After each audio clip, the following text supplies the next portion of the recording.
Hello and welcome to my channel. If you're new here, I make videos about photography and adventure, and today it's all about pack rafting in Sweden. So I set out on a road trip that would take me all the way up to Norway. So I went to Telemarken and to a little town called Rjukan to climb Gaustatoppen. But in order to get there, I first had to make my way through Sweden. In the previous video, I went to Skåne, to Renault, and I pack rafted there. And in the next video, I'm going up to Bohuslän, out into the archipelago.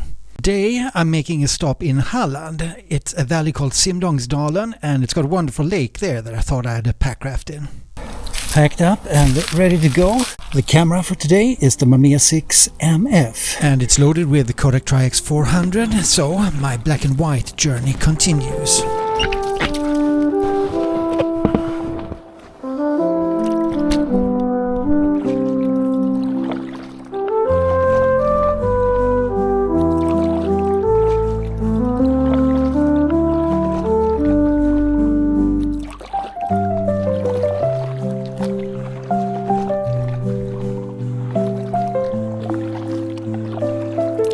This is a bit odd.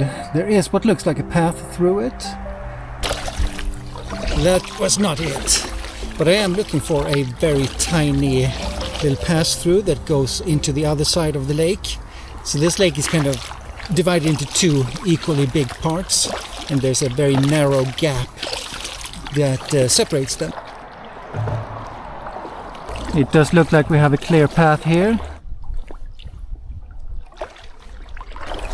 Hopefully no rocks that gets me stuck, but I don't have to paddle too much, just try to learn how to avoid obstacles. I think it's going good. And I am through. Now let's hope it's not hard getting back. And this would be then the second part of the lake. Let's do some exploring. My plan is to go to the mouth of the stream. It's called Fyllån, which means drunken stream.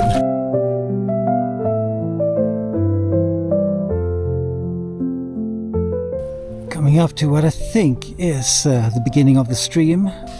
It is looking quite stony up ahead, and it's not really the experience I was looking for. I think I actually can't get through without carrying the raft over. Alright, so I decided I'm gonna head back, but first I'm gonna take a look around in the corner around here.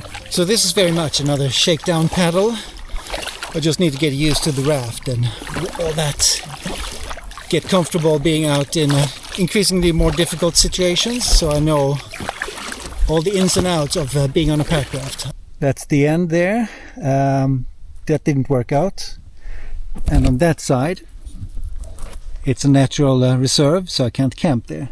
So what I'm going to do, I'm just going to investigate over there. There was one thing that I saw that is possible, or else I'm going back in that direction there. This is the place I was thinking about. It's more of a hiking path here. So I really tried hard to find a camping spot on this lake, but it turned out to be quite impossible. There is no good spot anywhere, so I went ashore at least 3 or 4 times on promising places, but they all turned out to be a bust. So after a long time, I decided I should go back. So far not too bad, but what I am worried about is if I get stuck on rocks, like right here. I should not get too close. Gotta pay attention here.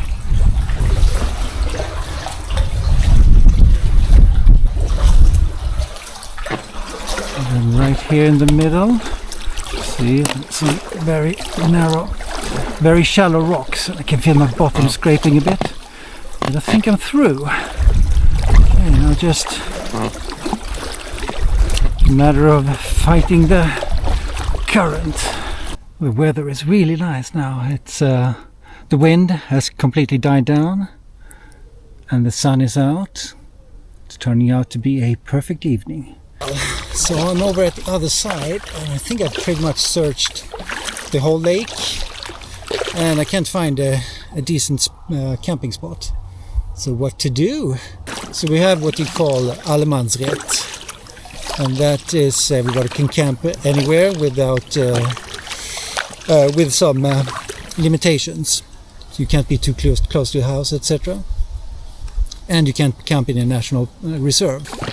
The increase of natural reserves is so big that when I look at the maps now, it's such a patchwork of tiny natural reserves that it's really hard to find a spot that's not on a reserve. Behind me there was a pretty good spot, but it's a natural reserve, so can't do anything about that. Gotta keep paddling on. I'm coming up to the canoe central again, where I parked my car, and I am officially giving up finding any wild camping spot out here. There just weren't any good ones. So it's been a lot of paddling, maybe 6 hours of paddling the whole lake. Came back to where I started, and there are some excellent camping spots right there. So I did pitch my tent and started enjoying the evening. Did some fishing, and I took out the camera.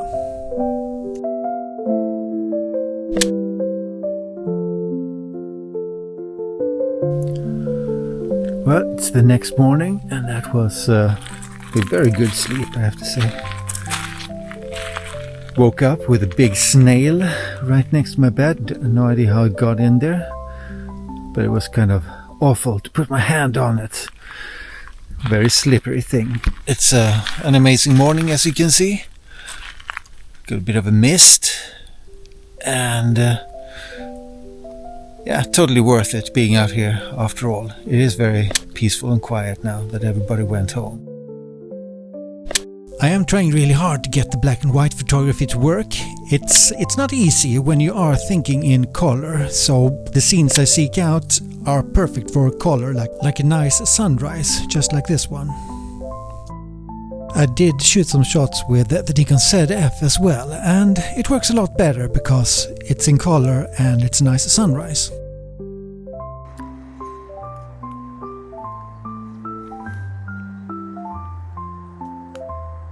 And that ends my paddle of the Simlångsdalen Lake, and the next day I packed up and I went north. So in the next episode I'm going to go out into the Bohuslän archipelago, and that is an amazing and fantastic place. So I do hope you join me for that, and I'll see you around in that video.